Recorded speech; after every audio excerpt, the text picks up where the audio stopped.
الحمد لله نحمده ونستعينه ونستغفره ونؤمن به ونتوكل عليه ونعوذ بالله من شرور أنفسنا ومن سيئات أعمالنا من يهده الله فلا مضل له ومن يضلله فلا هادي له ونشهد أن لا إله إلا الله وحده لا شريك له ونشهد أن سيدنا ومولانا محمدا عبده ورسوله صلى الله تعالى عليه وعلى آله وصحبه أجمعين. أعوذ بالله من الشيطان الرجيم. بسم الله الرحمن الرحيم. لقد كان لكم في رسول الله أسوة حسنة. وقال سبحانه: ما آتاكم الرسول فخذوه وما نهاكم عنه فانتهوا. وقال رسول الله صلى الله عليه وسلم: كل أمر الجاهلية موضوع تحت قدمي، أو كما قال عليه الصلاة والسلام. صدق الله وصدق رسول الله صلى الله عليه وسلم، ونحن على ذلك لمن الشاهدين والشاكرين، والحمد لله رب العالمين.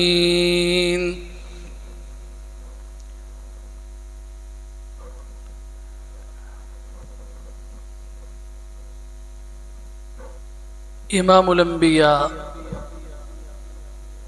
خاتم النبیین محمد الرسول اللہ صلی اللہ تعالی علیہ وسلم آپ کی زندگی اور زندگی کا ہر پہلو، ہر لمحہ، ہر گوشہ، ہر حصہ سیرت کا ایک روشن باب ہے. لیکن آج میں ایک سوال کا جواب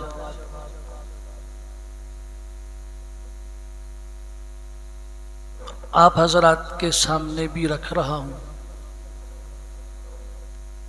پہلے تو اس سوال کا جواب آپ خود سوچئے کہ آپ کے دل میں کیا ہے، اور پھر میں اپنی کم علمی اور اپنے نقص اور ہر اعتبار سے اپنی کوتاہی کا اعتراف کرتے ہوئے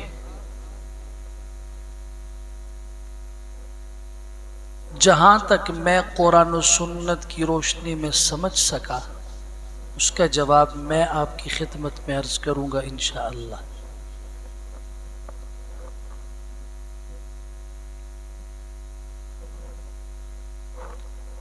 رسول اکرم صلی اللہ علیہ وسلم کی پوری نبوت کی 23 سالہ زندگی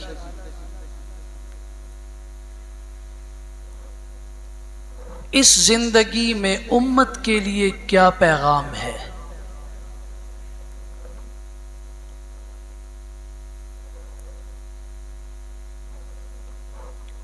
میرے اور آپ کی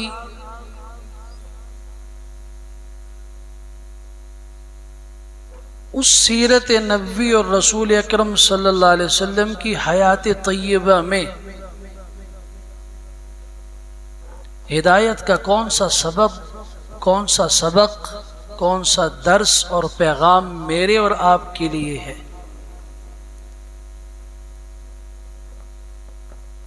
اس سوال کا جواب آپ اپنے دل سے بھی پوچھ لیجئے، سوچ بھی لیجئے کچھ دیر کے لیے۔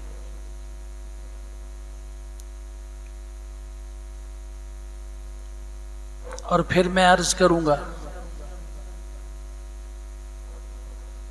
کہ اگر ہم پوری سیرت طیبہ کو نگاہوں کے سامنے رکھیں،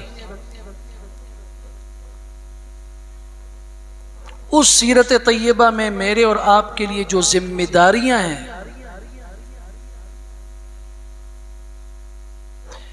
کیا وہ پیغام، وہ درس، وہ سبق اور وہ ذمہ داری ایک دن کی حد تک ہے، ایک مہینے کی حد تک ہے،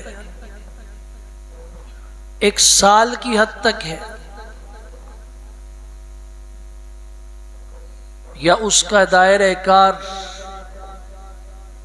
میری پوری زندگی پر محیط ہے، یہاں تک کہ موت کا فرشتہ آ کے میری روح کو قبض کر کے چلا جائے؟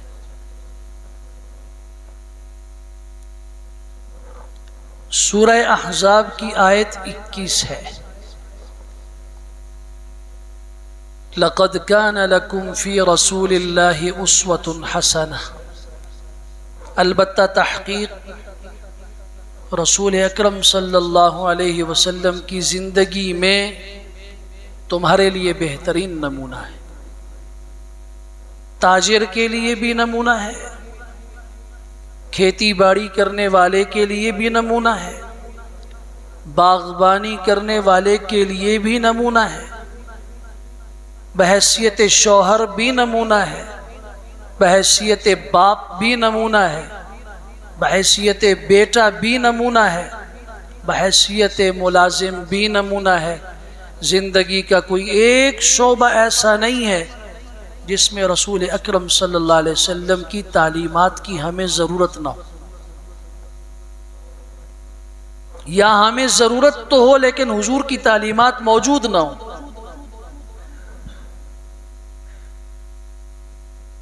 یا اللہ بہترین نمونہ ہے تو ہم کیا کریں؟ فرمایا وَمَا آتَاكُمُ الرَّسُولُ فَخُذُوهُ، جو تمہیں پیغمبر دیں وہ لے لو، وَمَا نَهَاكُمْ عَنْهُ فَانْتَهُوا، جس سے تمہیں منع کریں رک جاؤ۔ الہ العالمین کیا شکل ہوگی اگر پیغمبر نے ایک بات فرما دی اور میں اسے اگر نہ لے سکا،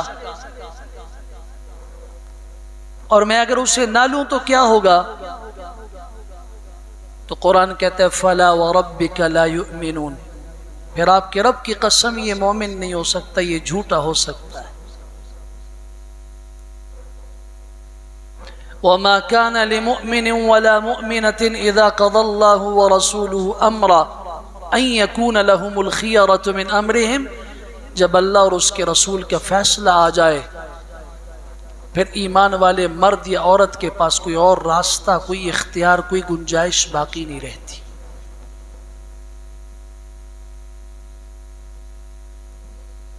تو یہ تو طے شدہ امر ہے کہ حضور کی زندگی، آپ کی سیرت ہمارے لیے نمونہ ہے، لیکن اس سیرت کو اگر ہم نچوڑیں تو میں صرف 4 باتیں آپ حضرات کی خدمت میں عرض کروں گا۔ اگر وہ 4 باتیں مجھے سمجھ آ گئیں اور آپ کو سمجھ آ گئیں تو ہمیں رسول اکرم صلی اللہ علیہ وسلم کی سیرت بھی سمجھ آ جائے گی، اور اس کائنات پہ رسول اکرم صلی اللہ علیہ وسلم مسلمان کو جس انداز میں پسند فرماتے تھے، اللہ ہمیں وہ مسلمان بننے کی توفیق بھی عطا فرمائے گا۔ حضرت عدی ابن حاتم رضی اللہ تعالی عنہ عرض کی یا رسول اللہ، اگر ہم اسلام قبول کر لیں تو ہمیں اس کا کیا فائدہ ہوگا؟ آخرت کا تو فائدہ ہے نہیں، دنیا میں ہمیں کیا فائدہ ملے گا؟ تو رسول اکرم صلی اللہ علیہ وسلم نے فرمایا اگر تم اسلام قبول کر لو تو اس کا فائدہ تم یہ دیکھو گے کہ حیارہ کا علاقہ جو عراق کا علاقہ ہے، حیارہ سے ایک عورت زیورات میں لدی ہوئی، بدن پر زیورات آراستہ کیے ہوئے، وہ حیارہ سے چلے گی، عراق سے چلے گی اور مکہ مکرمہ پہنچے گی اور بیت اللہ کا طواف کرے گی۔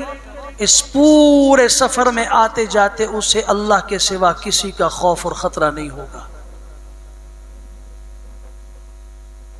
یہ صحیح بخاری کی حدیث ہے۔ اسلام لانے کا فائدہ یہ ہے کہ جہاں صحیح معنی میں مسلمان آباد ہوں وہاں امن اور سکون اتنا ہوتا ہے کہ ایک عورت تنے تنہا 2500 کلومیٹر کا سفر کر رہی ہے اور زیورات اس کے جسم پہ ہیں اور اسے کوئی خطرہ نہیں، راستے میں کوئی اس کی عزت پہ ہاتھ اٹھائے گا، کوئی اس کو ڈکیتی کا نشانہ بنائے گا، کوئی اس کے زیورات چھینے گا، کوئی اس کی عزت پامال کرے گا نہیں۔ سکون سے بیت اللہ آئے گی، طواف کرے گی، واپس چلی جائے گی۔ اسلام لانے کا سب سے بڑا فائدہ تمہیں یہ ہوگا کہ تمہیں امن اور سکون ملے گا۔ یہ کیسے ممکن ہے؟ خطبہ حجۃ الوداع میں امام الانبیاء صلی اللہ علیہ وسلم نے جو خطبہ دیا، صحیح مسلم کی حدیث کا ٹکڑا بیان کر رہا ہوں، آپ نے اس میں ایک جملہ ارشاد فرمایا۔ حضرت جابر بن عبداللہ رضی اللہ عنہ اس حدیث کے راوی ہیں، کل امر الجاہلیت موضوع تحت قدمی۔ آپ نے فرمایا جاہلیت کا ہر حکم، جاہلیت کا ہر رسم، ہر رواج، زمانہ جاہلیت کی ہر بات آج میں اپنے پاؤں کے نیچے رکھتا ہوں۔ میں اللہ کا پیغام لے کے آیا ہوں، میں اسلام لے کے آیا ہوں، میں اسلام کے نیچے، اپنے پاؤں کے نیچے ان تمام رسومات کو اور ان تمام باتوں کو آج اپنے پاؤں کے نیچے مسل کے روند کے یہ بتانا چاہتا ہوں، اسلام جب آیا ہے تو قانون اس دھرتی پہ اللہ کا ہوگا، وہاں اس کے متوازن کسی اور کا قانون نہیں چل سکتا، چلے گا تو اسلام نہیں ہوگا۔ سیرت النبی آپ نے بھی منا دیا اور بڑے اچھے طریقے سے آپ نے منایا، اور اس میں آپ نے یہ بھی کہہ دیا کہ جسے آج یہ عمل کی توفیق نہیں ملی وہ ابلیس ہے، وہ شیطان ہے، اسے رسول اکرم صلی اللہ علیہ وسلم کے آنے کی خوشی نہیں ہے۔ کیوں؟ اس نے چاول نہیں تقسیم کیے، اس نے اپنے گھر کے اندر میلاد نہیں منایا۔ یہ آپ لوگ سارے یہ کام کر رہے ہیں، آپ کی زندگی میں مجھے بتاؤ امام الانبیاء صلی اللہ علیہ وسلم کی سنتیں کتنی ہیں؟ یہ سوال میں سب سے پہلے اپنے آپ سے کرتا ہوں۔ دین کا کھلواڑ کرتے ہو، یخادعون اللہ، اللہ سے دھوکہ کرتے ہو کہ دین کے معاملے میں ہماری مرضی ہوگی، جو پیغمبر لے کر آئے اسے ہم نہیں لیں گے، اور خوشی کے نام پہ ہم ناچیں گے، ہم اسے عید کا نام دیں گے، مسجد کی چھتوں پہ کھڑے ہو کے ہم ڈھول بجائیں گے، رقص کریں گے۔ کیوں؟ آج ہمیں آقا کی آمد کی خوشی ہے۔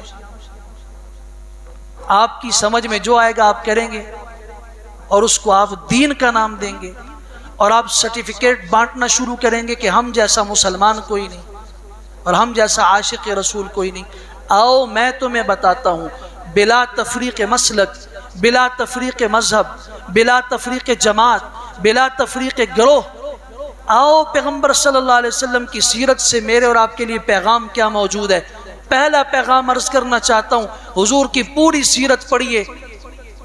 پہلا پیغام یہ ہے، رویہ مثبت رکھنا ہوگا، منفی رویے سے بچنا ہوگا۔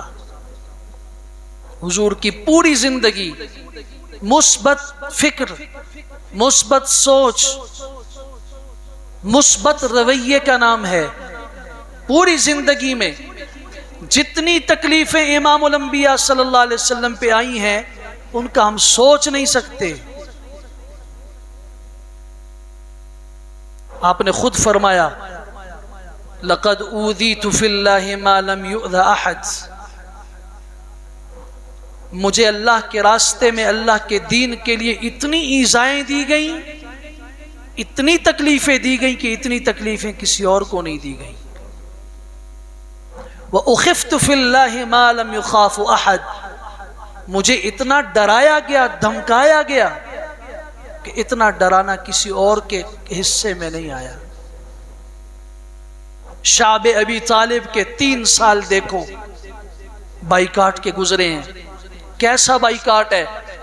گھاٹی ہے، اس گھاٹی کے بیچ میں مسلمان ہیں، گھاٹی کے ایک طرف بھی مشرکین کا پہرا، دوسری طرف بھی مشرکین کا پہرا، 2 طرف سے پہاڑ، 2 طرف سے راستہ، راستے کے سروں پہ پہرے دار کھڑے ہیں، دن کو بھی رات کو بھی۔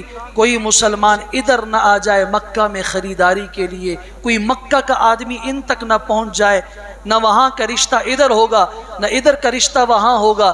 3 سال کے اندر پانی لے جانے پر، غلہ لے جانے پر پابندی کی گئی، سلام دعا کچھ بھی نہیں۔ یہ مقاطعہ ہوا، بائیکاٹ ہوا، سوشل بائیکاٹ ہوا۔ 3 سال کے عرصے میں بیت اللہ کے سائے میں سجدہ کر رہے ہیں۔ ابو جہل کہتا ہے کون ہے جو جا کے کسی اونٹ کی بھاری اوجری لے آئے، اور وہ لانے والا عقبہ بن ابی معیط لا کے رسول اکرم صلی اللہ علیہ وسلم کے سجدے میں آپ کی پیٹھ مبارک پہ ڈال دی۔ ہٹانے والا کون تھا؟ سیدہ فاطمہ الزہرا کو پتہ چلا۔ ایک کمزور بیٹی دوڑتی ہوئی آ کے کہتی ہیں، اس کو جب ہٹانے کی کوشش کرتی ہیں وہ ہٹ نہیں رہی، تو بیت اللہ کے سائے میں کہا اللہ کے بندو، اللہ کے گھر کا تقدس تو رکھو، میرے باپ کا قصور کیا ہے یہ تو بتاؤ، کون سی تکلیف ہے جو نہیں آئی؟ لیکن مجھے کوئی ایک آدمی سیرت النبی کی روشنی میں بتائے کہ رسول اکرم صلی اللہ علیہ وسلم نے ان حالات کا مقابلہ منفی انداز میں کیا۔ ایک واقعہ بتا دیں، اہل طائف نے کیا معاملہ کیا، تفصیل عرض کر چکا ہوں۔ پاگل اوباش بچے پیچھے لگائے، پتھر مار کے پاؤں تک زخمی کیا۔ کوئی بتائے نا کہ مثبت رویہ پیش کیا رسول اکرم صلی اللہ علیہ وسلم نے یا منفی پیش کیا؟ اہل مکہ نے بیت اللہ میں داخلے پہ پابندی لگائی، آپ بیت اللہ میں نہیں آ سکتے، لیکن جب مکہ فتح ہوا تو امام الانبیاء صلی اللہ علیہ وسلم نے مثبت رویہ پیش کیا یا منفی پیش کیا؟ آپ نے تو حضرت سعد بن عبادہ رضی اللہ عنہ کے ہاتھ سے دیا ہوا جھنڈا واپس لے لیا، جنہوں نے صرف اتنی بات کی تھی کہ آج ہمیں انہیں پتہ بتا دیں گے کہ انہوں نے جو ظلم کیا تھا، ہم ایک ایک کر کے چن چن کے آج ان سے بدلہ لیں گے۔ الیوم یوم الملحمہ، آج شدید جنگ کا دن ہے، سخت لڑائی کا دن ہے۔ رسول اکرم صلی اللہ علیہ وسلم نے فرمایا یہ جملہ کس کا ہے؟ ابو عبیدہ ابن الجراح کا رضی اللہ عنہ۔ یہ کون ہے؟ ان 10 صحابہ میں سے ہیں جنہیں عشرہ مبشرہ کہتے ہیں، جنہیں رسول اکرم صلی اللہ علیہ وسلم نے ایک مجلس میں جنتی ہونے کی بشارت سنائی ہے۔ آپ نے فرمایا نہیں، یہ جملہ نہ اللہ کو پسند ہے نہ مجھ محمد صلی اللہ علیہ وسلم کو پسند ہے۔ الیوم یوم المرحمہ، آج رحم کا دن ہے، شفقت کا دن ہے، مہربانی کا دن ہے۔ لا تثریب علیکم اليوم، کوئی ملامت نہیں ہے، بدلہ دور کی بات، کانپ رہے ہیں مشرکین، آج گردنیں اڑیں گی، آج خون بہے گا، آج ہمیں قتل کیا جائے گا، آج ان مظلوموں میں سے ایک ایک مظلوم کا بدلہ لیا جائے گا۔ لیکن رسول اکرم صلی اللہ علیہ وسلم کی آواز بلند ہوئی، لا تثریب علیکم اليوم من دخل دار ابی سفیان فہو آمن، جو ابو سفیان کے گھر میں داخل ہوا اسے امن ہے، جو بیت اللہ میں داخل ہوا اسے امن ہے، جس نے اپنے گھر میں دروازہ بند کیا اسے امن ہے، جو راستے میں ہتھیار نیچے رکھ دے اسے بھی امن ہے، کوئی خون نہیں بہے گا۔ یہ مثبت رویہ ہے یا منفی رویہ ہے؟ تم کس سیرت کا نام لیتے ہو کہ پیغمبر کی سیرت کا نام لے کر تمہارے فتووں کی زد سے کوئی مسلمان محفوظ نہیں ہے؟ وہ کہتے ہو کہ ہم اللہ کو خوش کر رہے ہیں. اور سیرت النبی کے نام پر مجھے افسوس ہوتا ہے کہ منبر رسول ہے، محراب رسول ہے، اللہ کا گھر بیت اللہ ہے، مسجد ہے، آنے والا عالم دین بیٹھتا ہے، عنوان ہے سیرت النبی، عنوان ہے پیغمبر کی عظمت، عنوان ہے شان محمد مصطفیٰ. دو چار باتیں کرنے کے بعد فائرنگ شروع ہو گئی، وہ دائرہ اسلام سے باہر ہے، وہ گستاخ رسول ہے، یہ فلاں ہے، یہ فلاں ہے. تمہیں پیغمبر نے یہ سکھایا؟ تم پیغمبر کے اس مقدس مشن کی اور پیغمبر کے اس منبر کی توہین کر رہے ہو. تمہارے پاس الفاظ کے سوا کچھ نہیں ہے. کردار پیش کرو جو پیغمبر نے پیش کیا تھا، جنہوں نے آپ کا خون بہایا. آپ نے فرمایا لا تثریب علیکم اليوم، کوئی ملامت نہیں ہے، یغفر اللہ لکم، اللہ تمہیں بخش دے، اللہ تمہیں معاف کر دے. کیوں تمہاری زبان سے یہ نہیں نکلتا؟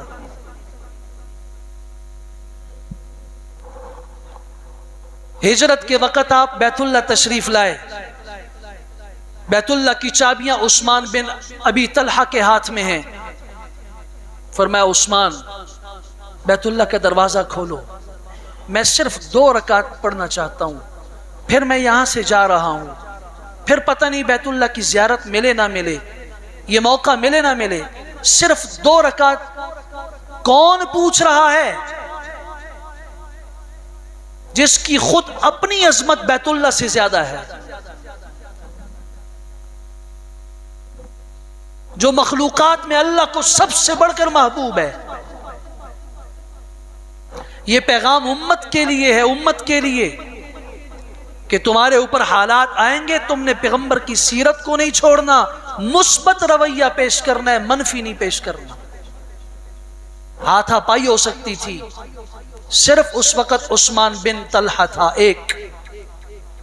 اور امام الانبیاء صلی اللہ علیہ وسلم کی طاقت کا احادیث میں پوچھو، 100 پہلوانوں سے بڑھ کر ایک پیغمبر میں طاقت ہوتی ہے.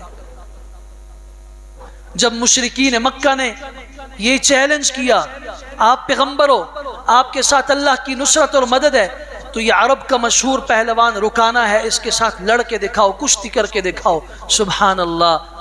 حضور اقدس صلی اللہ علیہ وسلم نے فرمایا میں تیار ہوں. اگر یہ اس کے بدلے میں مسلمان ہوتا ہے اور تمہارا چیلنج پورا ہو جائے، تم مسلمان ہوتے ہو، تو میں اس کے لیے بھی تیار ہوں. آپ اترے ہیں، رکانہ کو اٹھا کے زمین پہ پٹخ دیا ہے، کانی پاؤں پھسل گیا، دوبارہ اٹھایا، پھر پٹخ دیا، تیسری مرتبہ اٹھا کے پٹخا. اس نے کہا کہ نہیں، یہ طاقت میں عرب کے کسی شخص میں نہیں پاتا، ان کے ساتھ کوئی اور طاقت ہے جس نے ان کو یہ ہمت دی ہے کہ یہ مجھے 3 دفعہ زمین پہ پٹخ چکے. وہ نہیں کر سکتے تھے کہ عثمان بن طلحہ سے لے لیتے چابی؟ نہیں، سبق تھا میرے اور آپ کے لیے. حالات آئیں گے تو تم نے کیا کرنا ہے؟ منفی طرف قدم نہیں اٹھانا. اگر میری سیرت پہ چلنے کے دعوے دار ہو، تمہیں رویہ بھی وہ اختیار کرنا ہوگا جو میں نے اختیار کیا ہے. کوئی ہاتھا پائی نہیں کہ آپ نے فرمایا عثمان کھولو، میں 2 رکعت پڑھنا چاہتا ہوں. نہیں، آپ کو نہیں پتا کہ آپ پہ پابندی ہے، پورے اہل مکہ کا اتفاق ہے، آپ بیت اللہ میں داخل نہیں ہو سکتے. آنسو بہ رہے ہیں، بیت اللہ کا فراق اپنے سامنے ہے، اللہ کے گھر کو چھوڑنے کا فراق، اس سے بڑھ کر ایک پیغمبر کے لیے کوئی تکلیف دہ بات نہیں ہو سکتی.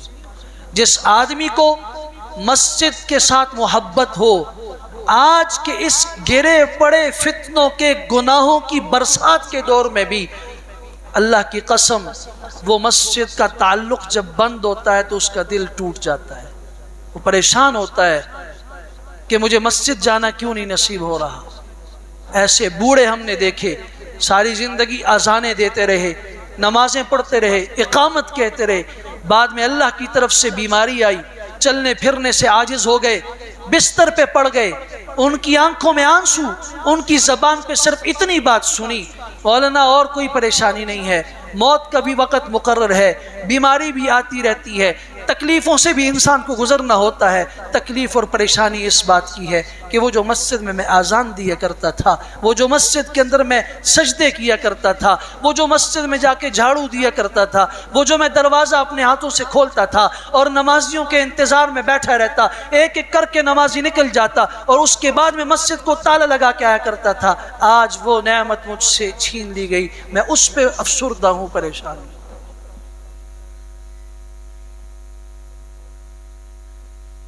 تو کیا رسول اکرم صلی اللہ علیہ وسلم کا دل نہیں ٹوٹا بیت اللہ کے فراق میں؟ عثمان 2 رکعت پڑھنے کا سوال ہے، نہیں کھولوں گا بیت اللہ کا دروازہ۔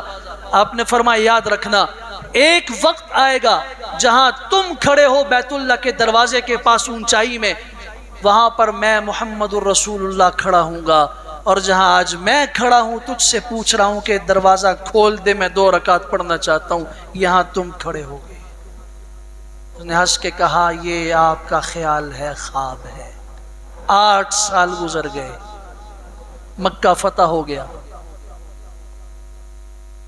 حضرت علی، حضرت عباس رضی اللہ تعالیٰ عنہ، یہ صحابہ دوڑے، عثمان بن طلحہ سے چابی لی، آپ علیہ السلام کے کانوں تک بات پہنچی۔ آپ اس وقت بیت اللہ کے دروازے کی چوکھٹ پہ کھڑے تھے۔ آپ نے فرمایا عثمان کیا مسئلہ ہے، مجھ سے چابی لی گئی؟ آپ نے فرمایا یاد ہے ایک رات تھی، میں نے ایک جملہ تمہیں کہا تھا بیت اللہ کھول دو، تم نے کہا نہیں کھولتا، میں نے کہا جہاں تم ہو وہاں میں ہوں گا، جہاں میں ہوں وہاں تم ہوگے، یاد ہے؟ اچھی طرح یاد ہے۔ آپ نے فرمایا جب یاد ہے تو کیا سمجھے؟ کہا جی اشہد ان لا الہ الا اللہ وانک رسول اللہ۔ بات سمجھ آ گئی، یہ جو دلوں کے بند دروازے کھلے ہیں یہ مثبت رویے سے کھلے ہیں، منفی رویے سے نہیں کھلے۔ آج آپ چاہتے تو کہہ سکتے تھے کہ آج چابی ہمیں ملی، ہم نہیں دیں گے۔ آپ نے فرمایا چابی دو مجھے۔ حضرت عباس سے چابی لی اور حضرت عثمان بن طلحہ کے ہاتھ میں دی اور فرمایا خالدتن طالدتن، جب تک تم ہو تمہاری نسل ہے، قیامت کی صبح تک یہ چابی تمہاری نسل میں چلے گی۔ آج تک کوئی رئیس، کوئی صدر، کوئی وزیر اعظم، کوئی بڑا اس وقت تک بیت اللہ کی چوکھٹ تک نہیں پہنچ سکتا جب اسی شیبی خاندان کا کوئی فرد اس تالے کو نہ کھولے۔ یہ مثبت رویہ ہے۔ آپ کے ساتھ کوئی کیا کر رہا ہے، نہیں میں نے کیا کرنا ہے، وہ جو میرے پیغمبر نے کیا ہے۔ سیرت النبی کا پہلا پیغام ہم سب کے نام وہ یہ ہے کہ زندگی میں اپنے اندر مثبت رویہ پیدا کرو، مثبت فکر پیدا کرو، مثبت سوچ پیدا کرو، مثبت قدم اٹھاؤ۔ منفی رویہ، منفی سوچ، منفی قدم اٹھانے سے نقصان پاؤ گے۔ پہلا نقصان یہ ہوگا کہ سیرت النبی سے ہٹ جاؤ گے۔ دوسرا پیغام جو اس امت کے نام ہے اور میرے نام ہے اور آپ کے نام ہے، جہاں رویہ مثبت رکھنا ہے وہاں دوسرا پیغام یہ ہے کہ ہم نے ہمیشہ عمل کرنا ہے، رد عمل نہیں کرنا۔ پیغمبر صلی اللہ علیہ وسلم نے امت کو عمل پہ کھڑا کیا۔ عمل کرو جس سے اللہ خوش ہو، جس سے تمہارا رب راضی ہو۔ عمل کی طرف قدم اٹھاؤ، رد عمل نہ کرو۔ کسی نے کیا تو بدلے میں ایسا کروں گا، نہیں۔ یاد رکھیے کہ جو قومیں رد عمل پہ چلتی ہیں وہ بانجھ ہوتی ہیں، اس میں خیر نہیں ہوتی۔ رد عمل میں ہمیشہ جذباتیت ہوتی ہے، غصہ ہوتا ہے، دل کی بڑھاس ہوتی ہے، وقتی ہوتا ہے، بعد میں خود اپنی غلطی کا خود کو بھی احساس ہوتا ہے۔ رد عمل نہیں۔ پیغمبر صلی اللہ علیہ وسلم نے فرمایا عمل کرو۔ کوئی کیا کر رہا ہے تم نے بدلے میں وہ نہیں کرنا کہ جو وہ کر رہا ہے۔ وَلَا تَسْتَوِي الْحَسَنَةُ وَلَا السَّيِّئَةُ، نیکی اور برائی برابر نہیں ہے۔ یہ برائی کر رہا ہے، تم برائی کے ذریعے سے اس کو ختم کرنا چاہو گے، نہیں ہوگا۔ نیکی اور برائی کو اللہ نے برابر نہیں کیا۔ تم اگر برائی کو ختم کرنا چاہتے ہو تو نیکی کے ذریعے سے، عمل کے ذریعے ختم کرو، رد عمل کے ذریعے نہیں۔ مشرکین مکہ نے کہا لا تسمعوا لهذا القرآن والغوا فيه لعلكم تغلبون، یہ قرآن نہ سنو، جب قرآن پڑھا جائے شور شرابہ کرو تاکہ تم غالب آ جاؤ۔ قرآن نے بدلے میں یہ نہیں کہا جو یہ کہہ رہے ہیں ان کے دان توڑ دو، رد عمل پہ اٹھو، نہیں، قرآن نے عمل پیش کیا۔ اذا قرئ القرآن فاستمعوا له، یہ کہتے ہیں قرآن پڑھا جائے نہ سنو، میں اللہ کہہ رہا ہوں اذا قرئ القرآن، جب قرآن پڑھا جائے فاستمعوا له، غور سے سنو، وانصتوا، یہ کہتے ہیں شور کرو، وانصتوا، تم ہمتن گوش ہو جاؤ، سارے کام چھوڑ کے قرآن کے سننے کی طرف متوجہ ہو جاؤ۔ یہ کہتے ہیں تمہارے اس عمل سے تمہاری آواز غالب ہوگی، قرآن پڑھنے والا مغلوب ہو جائے گا۔ میں کہتا ہوں نہیں، تم قرآن پڑھتے وقت خاموش رہو اور کچھ نہ کرو، ہمتن گوش ہو جاؤ، لعلکم ترحمون، میں ارحم الراحمین کی رحمتوں کی برسات تمہارا مقدر بنے گی۔ عمل پیش کرو، رد عمل نہیں۔ مسجد نبوی ہے، دیہاتی آیا اور آ کے بیٹھا، اس نے نماز پڑھی اور پھر نماز پڑھنے کے بعد کونے میں جا کے پیشاب کر دیا۔ سوچئے ذرا، میرے اور آپ کے سامنے آج کوئی چھوٹا سا بچہ جو ابھی نابالغ ہے، مکلف بھی نہیں ہے، گناہگار بھی نہیں ہے، معصوم ہے، وہ پیشاب کرے، سارے دوڑ پڑیں گے اس کی طرف مارنے کے لیے۔ اس نے پیشاب شروع کیا، صحابہ اٹھے مارنے کے لیے کہ یہ ہماری عبادت خانے میں، مسجد میں پیشاب کر رہا ہے۔ امام الانبیاء صلی اللہ علیہ وسلم نے رد عمل نہیں سکھایا، آپ نے فرمایا ماہ نہیں نہیں نہیں، لا تزرمو، اس کا پیشاب نہ بند کرو، بیمار ہو جائے گا، کسی بیماری میں مبتلا ہو جائے گا، نہ کرو ایسا، کرنے دو۔ جب وہ پیشاب سے فارغ ہوا، امام الانبیاء صلی اللہ علیہ وسلم نے بلایا، اس کے سینے پہ ہاتھ رکھا، پشت پہ ہاتھ رکھا، آپ نے فرمایا دیکھو ان هذه المساجد بیوت اللہ، یہ مساجد اللہ کے گھر ہیں، لا تصلح لشیء من هذا العمل، یہ عبادت کے لیے ہیں، قرآن کی تلاوت کے لیے ہیں، نماز کے لیے ہیں، سجدے کے لیے ہیں، یہاں ایسا نہیں کیا جاتا۔ لا تصلح لشیء من هذا العمل، یہ جو تم نے کیا ایسا کام یہاں نہیں کرتے۔ یہ جب واپس گیا ہے تو اس نے کہا اللہ کی قسم، میں تو آج ایک ایسے آدمی سے مل کے آیا ہوں کہ میں نے عرب کی سرزمین پہ اس سے بڑھ کر اخلاق والا کوئی نہیں پایا۔ پوری قوم اس کے اس جملے پر اٹھی، چلو ہمیں بھی ملاؤ وہ شخصیت کون ہے۔ اور جب امام الانبیاء صلی اللہ علیہ وسلم کی خدمت میں حاضر ہوئے تو 300 افراد کا پورا قبیلہ مسلمان ہو گیا۔ تمہارے فتووں کی زد میں تم اسلام کی خدمت نہیں کر رہے ہو۔ میں اگر کر رہا ہوں تو میں نہیں کر رہا، میں اپنے پیغمبر کا مقدس مشن تباہ کر رہا ہوں۔ میں اگر رد عمل کر رہا ہوں، یہ امت دن بدن بکھر رہی ہے، اور اس کے بکھرنے کی وجہ یہ ہے کہ محراب و منبر سے اس طرف توجہ دلانا ہی چھوڑ دی گئی جس طرف امام الانبیاء صلی اللہ علیہ وسلم نے امت کو کھڑا کرنے کا پوری زندگی آپ نے اس پہ کوشش کی، محنت کی۔ سیدنا علی المرتضی یہودی کو گرائے ہوئے ہیں جنگ میں، تلوار نکالی، سر قلم کرنے والے ہیں، اس نے تھوک دیا۔ آپ سب نے یہ واقعہ پڑھا ہے کتابوں میں، اس نے تھوکا، حضرت ہٹ کے ایک طرف کھڑے ہو گئے۔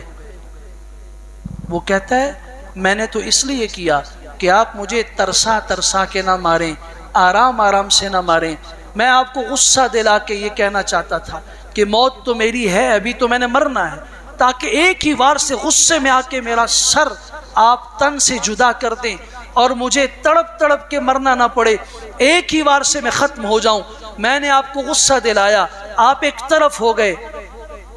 حضرت علی نے فرمایا میں اپنے رب کی رضا کے لیے، اعلاء کلمت اللہ کے لیے تمہیں گرا کے تمہارے سینے پہ چڑھ کے تمہارا سر قلم کرنا چاہ رہا تھا، اب اس میں میرے نفس کا غصہ بھی شامل ہو گیا، اور مسلمان کی شان نہیں ہے کہ وہ اپنے نفس کے غصے کو اللہ کی رضا کے اوپر غالب کرے۔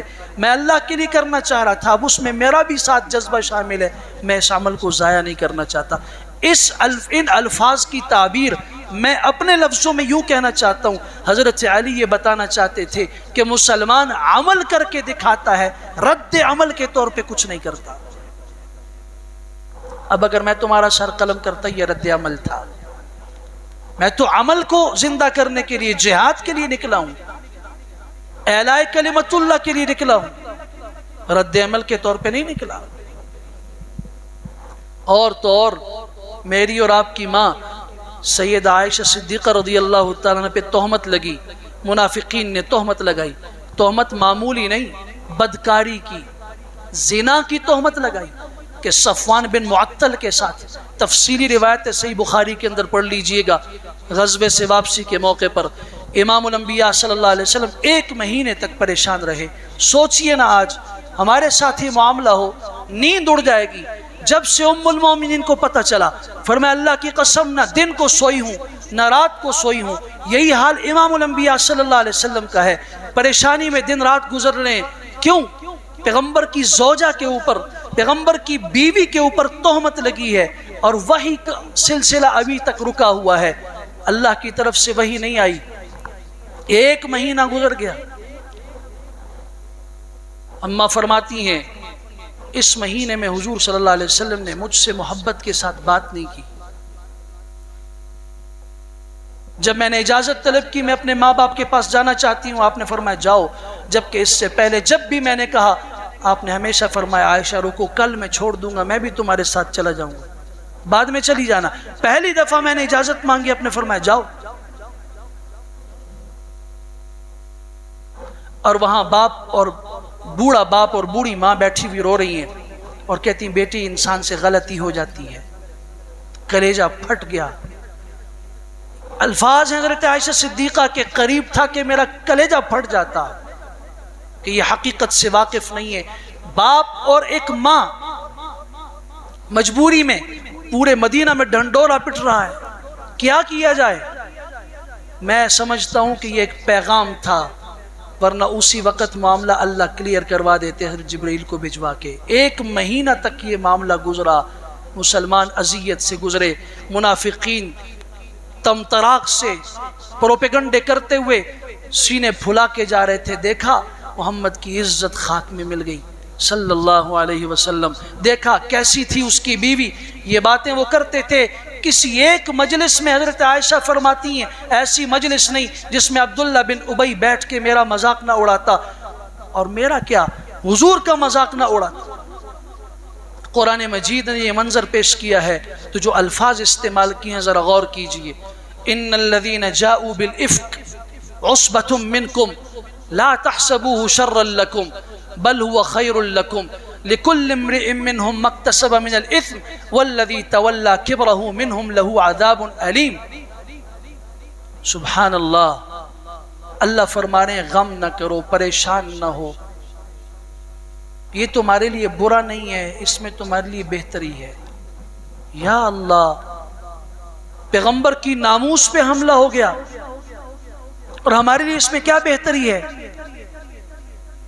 قرآن کہتا نہیں لا تحسبوه شرا لکم، اسے اپنے لیے برا نہ سمجھو، بل هو خیر لکم، بہتر ہے تمہارے لیے۔ جس ظرف میں جو ہوتا ہے وہی باہر نکلتا ہے۔ یہ غلیظ ظروف تھے، غلیظ سینے تھے، نفاق سے بڑے ہوئے سینے تھے، ان سے اندر غلاظت نکلنی تھی، گند نکلنا تھا، وہ نکل گیا۔ لِكُلِّ امْرِئٍ مِّنْهُمْ مَا اكْتَسَبَ مِنَ الْإِثْمِ، جس نے جو کمانا تھا کما لیا۔ وَالَّذِي تَوَلَّى كِبْرَهُ، جس نے یہ تہمت باندھی اس نے بہت بڑا گناہ اٹھایا۔ تم پریشان نہ ہو۔ کیا مطلب؟ اللہ تعالیٰ یہ بتا رہے ہیں کہ نہیں،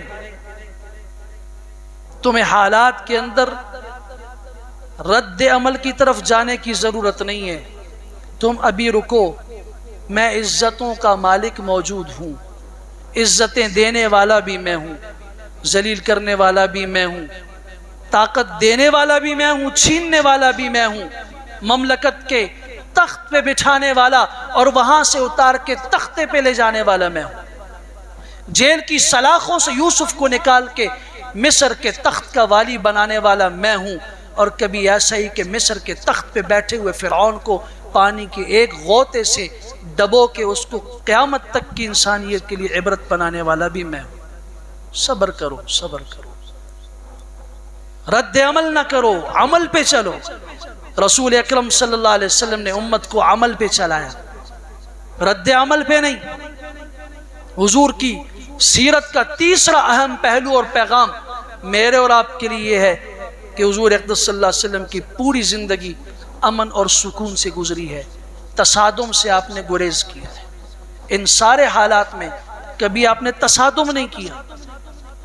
جس طرف تصادم آتا تھا آپ نے فرمایا صلی اللہ العافیہ، اللہ سے عافیت مانگو۔ اللہم انا نسألک العافیت فی الدنیا والآخرہ، اے اللہ دنیا میں بھی عافیت کا سوال کرتے ہیں، آخرت میں بھی عافیت کا سوال کرتے ہیں۔ آپ کے سامنے جب بھی دو معاملے پیش آئے، یہ کریں یا یہ کریں، احادیث پڑھیے، پوری سیرت میں آپ کو یہ ملے گا حضور اقدس صلی اللہ علیہ وسلم نے ان میں سے جو آسان تھا امت کے لیے اس راستے کو چنا، جو مشکل تھا کبھی اس پہ نہیں گئے۔ صحابی خون سے لبریز ہیں، زخموں سے چور ہیں، یا رسول اللہ اجازت دیجئے، ان مشرکین کا ظلم بڑھ گیا ہے، نہ ہمیں یہ بیت اللہ میں نماز پڑھنے دیتے ہیں، نہ ہمیں سکھ اور چین سے جینے دیتے ہیں، یہ دیکھیے نہ کیا کر دیا۔ آپ نے فرمایا کفو ایدیکم، اپنا ہاتھ بند رکھو، مٹھی بند رکھو، تصادم نہیں۔ جب وقت آئے گا تو دیکھ لیں گے، ابھی صبر کرو۔ ہمارے ہاں تو کہا جاتا ہے کہ اینٹ کا جواب ہم پتھر سے دیں گے، تم ایک کرو گے تو ہم دو ماریں گے، تم ایک دان توڑو گے ہم پورا منہ ٹیڑھا کر دیں گے۔ یہ جملے سیرت النبی کی تعلیمات کے نہیں ہیں، کسی اور سے ملے ہوں گے ہمیں پیغمبر کی زندگی میں تصادم نہیں ملتا۔ اور چوتھا پہلو اور چوتھا پیغام جو ہمارے لیے ہے زندہ قوم کے لیے، وہ ہے حضور اقدس صلی اللہ علیہ وسلم کی سیرت کا سب سے اہم پہلو، وہ ہے اجتماعیت۔ وَاعْتَصِمُوا بِحَبْلِ اللَّهِ جَمِيعًا،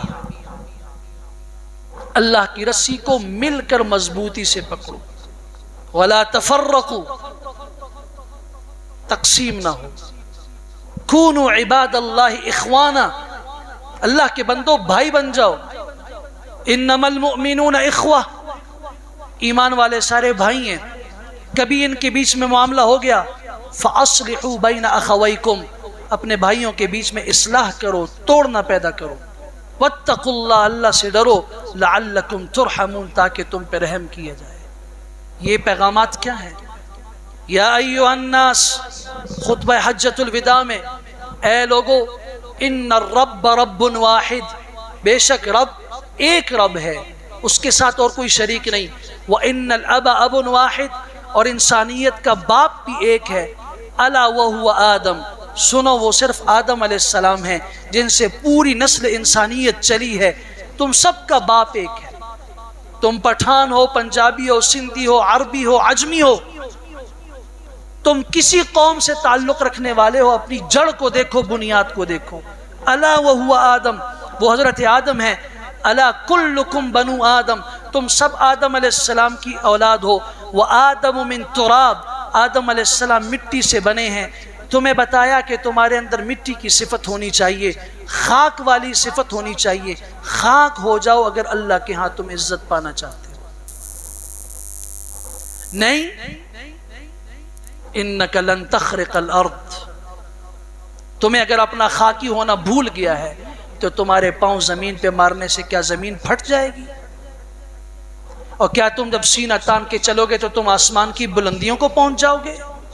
إِنَّكَ لَن تَخْرِقَ الْأَرْضِ وَلَن تَبْلُغَ الْجِبَالَ طُولًا، تو پھر کیوں؟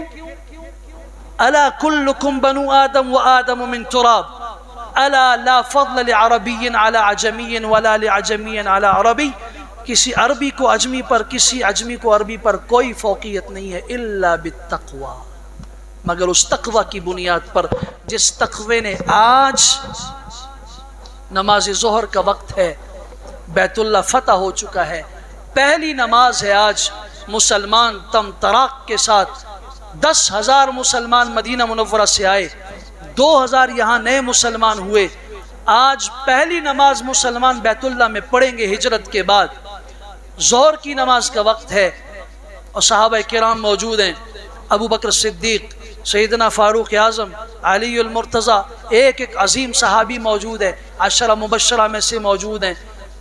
اذان کا وقت آیا، ہر ایک کی خواہش امڑ رہی ہے آج اذان میں دوں۔ آزادی کے بعد کی اذان کا مزہ ہی کچھ اور ہوتا ہے، غلامی کی اذانیں اور ہوتی ہیں، آزادی کے اندر اذان کا اور آزادی کے اندر نعرہ تکبیر کا جو مزہ ہے وہ غلامی میں نہیں ہوتا۔ سب کی خواہش ہے، آپ علیہ الصلاۃ والسلام بیت اللہ کے دروازے کے پاس کھڑے فرما رہے ہیں، این بلال، بلال کدھر ہے؟ بلال پیچھے کھڑے ہیں، راستہ دیا گیا، فرمایا بلال بیت اللہ کی چھت پہ چڑھ کے آج اذان دو۔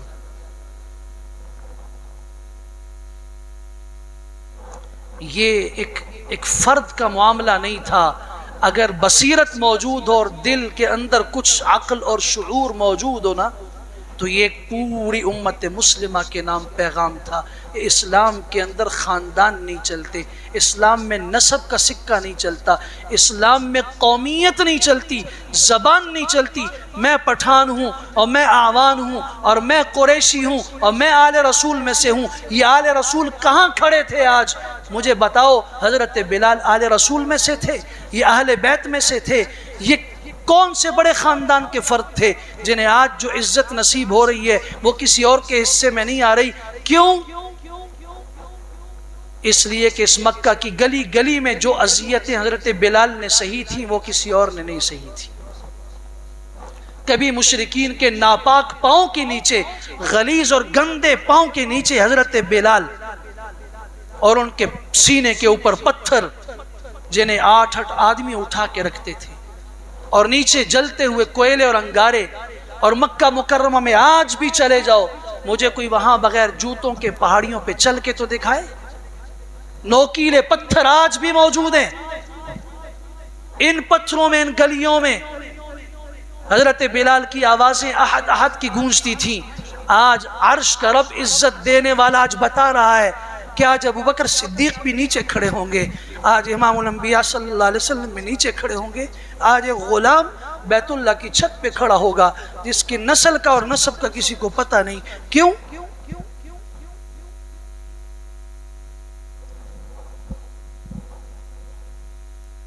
اسلام قربانی کے نتیجے میں عزت دیتا ہے۔ وہ احد احد یہاں نیچے سے گونجتی تھی، آج روئے زمین کے سب سے مقدس اور سب سے مطہر اور سب سے مزکا اور سب سے مجلہ اور سب سے مصفہ مقام پر، سب سے بلند ترین مقام بیت اللہ کی چھت پہ کھڑے ہو کے آج اگر آزان دے گا تو وہ سیدنا بلال ہوں گے۔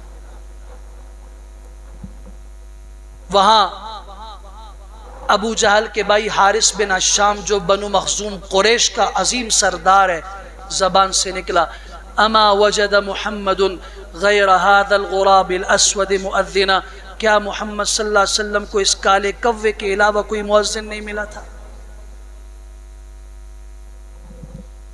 یہ جملہ نکلا، حضرت جبرائیل آ گئے، اور بجائے اس کے کہ کوئی حضور کو بتاتا کہ پیچھے حارث نے یہ بات کہی ہے، آپ اٹھائیں تفسیر الدر المنصور کو، تفاسیر اسلام اٹھا کے پڑھیں، آپ سب نے لکھا ہے کہ اس آیت مبارکہ کا جو سورہ حجرات کی آیت ہے، یا ایھا الناس انا خلقناکم من ذکر وانثی وجعلناکم شعوبا وقبائل لتعارفوا ان اکرمکم عند اللہ اتقاکم، یہ حضرت بلال کے متعلق نازل ہوئی، اس جملے کے تناظر میں نازل ہوئی۔ تم اسے کالا کوا کہتے ہو، تمہیں پتہ ہے کہ یہ کون ہے؟ یہ چلتا زمین پہ ہے، اس کے قدموں کی آہٹ جنت میں محمد رسول اللہ کو سنائی دیتی ہے صلی اللہ علیہ وسلم۔ اجتماعیت آپ نے پیدا کی، قومیت کو ختم کیا۔ قومیت کا نعرہ اجتماعیت کو ختم کرتا ہے، زبان کا نعرہ، لسانیت کا نعرہ اجتماعیت کو ختم کرتا ہے، تعصب کا نعرہ اجتماعیت کو ختم کرتا ہے۔ ان سارے بتوں کو اسلام نے آ کے توڑا، ایک لڑی میں ایک تسبیح کے دانوں کی طرح کالا بلال حبشی بھی موجود ہے، اور بنو عدی کا شہزادہ عمر بن خطاب بھی اسی لڑی میں موجود ہے۔ حضرت عثمان بھی اسی لڑی میں موجود ہے، بنو امیہ کے شہزادے، مختلف خاندان ہیں مکہ مکرمہ کے، خواہ مکہ کے ہیں، باہر سے آنے والے ہیں، فارس کا سلمان ہے، غفار یمن کا ابو ذر ہے، ابو ہریرہ ہے، سب کو اسلام نے ایک لڑی میں تسبیح کے دانوں کی طرح پرو دیا ہے، اور دنیا کی کوئی طاقت اس تسبیح کو توڑ نہیں سکتی۔ اللہ تعالی ہمیں یہ بات سمجھنے کی توفیق عطا فرمائے۔ رویوں میں ہمیشہ مثبت رویہ اختیار کیجئے، عمل اختیار کیجئے، رد عمل نہیں، تصادم سے بچیے، اجتماعی نظام پیدا کیجئے۔ یہ سیرت النبی کی 23 سالہ زندگی کا خلاصہ ہے۔ اللہ ہمیں عمل کی توفیق عطا فرمائے۔